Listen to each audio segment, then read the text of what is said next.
Hello everyone, कैसे हैं आप सब। एक बार पुनः से कोचिंग क्लासेस पर स्वागत है। क्लास 11th फिजिक्स में आज हम बात करेंगे सदिश राशि किसे कहते हैं, अदिश राशि क्या है और दोनों में अंतर, जो कि एग्जाम में 2 नंबर 3 नंबर में पूछा जाता है।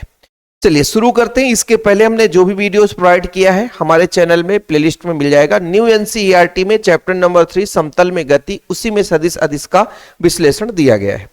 सदिश, सादिश मतलब जिसे दिशा की आवश्यकता हो, आदिश जिसे दिशा की आवश्यकता ना हो। ठीक है, समझने की कोशिश करिएगा।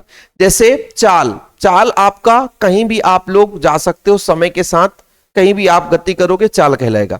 लेकिन जब ये एक निश्चित डायरेक्शन पे चलोगे, एक निश्चित डायरेक्शन पे चलोगे, है ना, समय के साथ कितना आप दूरी तय कर रहे हो, लेकिन विस्थापन फिक्स है, आपका एक दिशा फिक्स है, वहां पे वेग हो जाएगा और वो आपका सदिश राशि हो जाता है।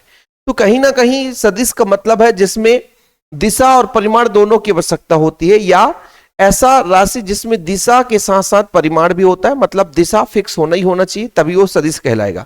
लेकिन एक ऐसी राशि जिसमें केवल परिमाण होता है, दिशा नहीं होता, वो आपका अदिश राशि है। जैसे लंबाई, लंबाई आप किसी भी डायरेक्शन में माप सकते हो। आयतन, आयतन का कोई डायरेक्शन नहीं रहेगा। द्रव्यमान, क्या कोई ये सदिश नहीं, इसका कोई डायरेक्शन नहीं है। लेकिन वहीं पे मैंने बात करा, वेग की बात करा बच्चों, संवेग की बात करा, तो ये क्या है, सदिश है। इनमें एक फिक्स डायरेक्शन की आवश्यकता होती है।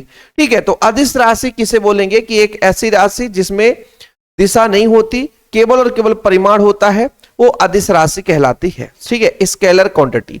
एग्जाम्पल के तौर पे आपके बहुत सारे एग्जाम्पल और ऑब्जेक्टिव क्वेश्चन यहां से एग्जाम्पल के रूप में पूछा जाता है। देखो, जैसे मैंने कहा लंबाई, आयतन, घनत्व, समय, ताप, कार्य, ऊर्जा, विद्युत धारा, आवेश, प्रतिरोध, विभव तथा विशिष्ट ऊष्मा, ये आपके जो है ये क्या है, अदिश राशि।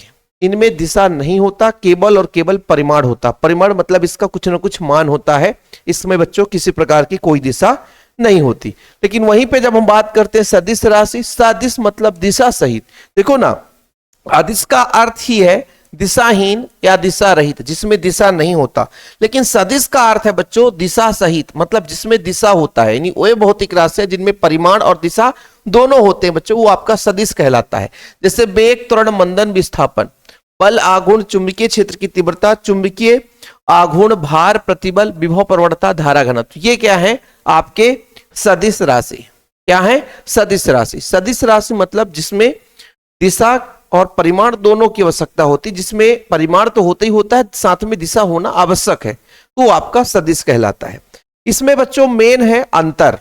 यदि जो बच्चा अंतर तैयार कर लेगा तो एग्जाम में क्वेश्चन उससे बन जाएंगे। देखो, आप लोगों को तो एक अंतर तो क्लियर है कि सदिश मतलब दिशा और अदिश मतलब जिसमें दिशा ना हो। तो सदिश में दिशा और परिमाण दोनों होता है, लेकिन अदिश राशियों में केवल और केवल परिमाण होता है, दिशा नहीं होता। ठीक, चलिए अब इसके 2-3 अंतर जो अलग है, इन्हें सामान्य बीजगणितीय नियमों द्वारा जोड़ा, घटाया, गुणा, भाग दिया जा सकता है। मतलब सामान्य नियम होगा, उसके आधार पर इसको हम जोड़, घटा, गुणा, भाग कर सकते हैं। ठीक है, ध्यान रखिएगा।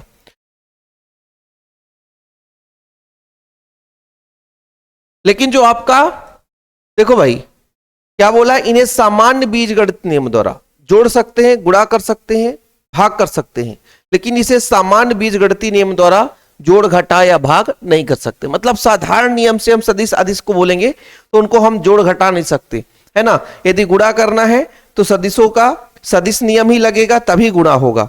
यदि सदिश नियम नहीं लगाएंगे बच्चों तो गुणा नहीं होगा, है ना। चलिए अब हम बात करते हैं कि इनके अक्षों में हम विभाजन करते हैं। जब जैसे सदिश राशि है, इसमें अक्ष नहीं होता, ठीक है, लेकिन जो अदिश राशि उसमें अक्ष नहीं होता, लेकिन सदिश होता उसमें अक्ष होता है, और इसे अक्ष में विभाजित कर सकते हैं। इसमें विभाजित कर सकते हैं अक्ष में। जैसे मान लीजिए अपना ये एक्स अक्ष हो गया और ये अपना ऊपर वाला वाई अक्ष हो गया। जैसे आप लोग पढ़ोगे एक्स आई प्लस वाई जे प्लस जेड के, तो ये आपका सदिश हो गया।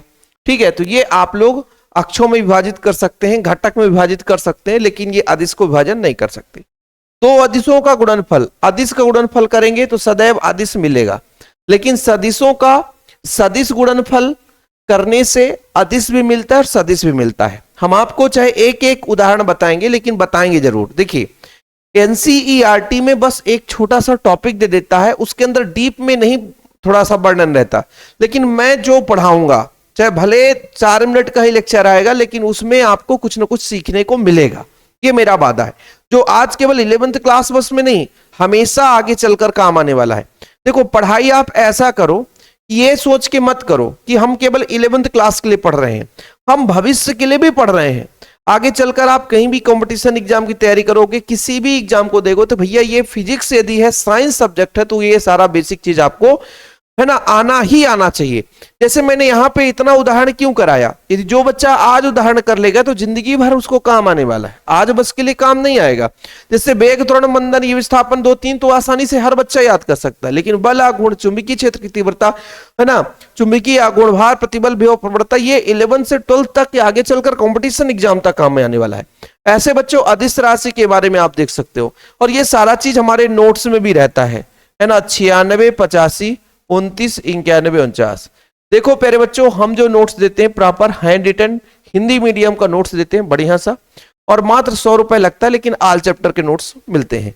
तो सदिश और अदिश का अंतर आप लोग आज तैयार कर लेंगे, जिसमें दिशा परिमाण होता है सदिश, जिसमें केवल परिमाण होता है अदिश। सदिश को हम बीजगणितीय नियमों द्वारा नहीं, साधारण बीजगणितीय नियम द्वारा नहीं जोड़ घटा सकते, लेकिन अदिश को हम जोड़ घटा सकते हैं। यदि हम अदिशों का गुणा करेंगे तो अदिश ही मिलेगा, लेकिन सदिश का गुणा करेंगे तो अदिश सदिश दोनों मिलता है।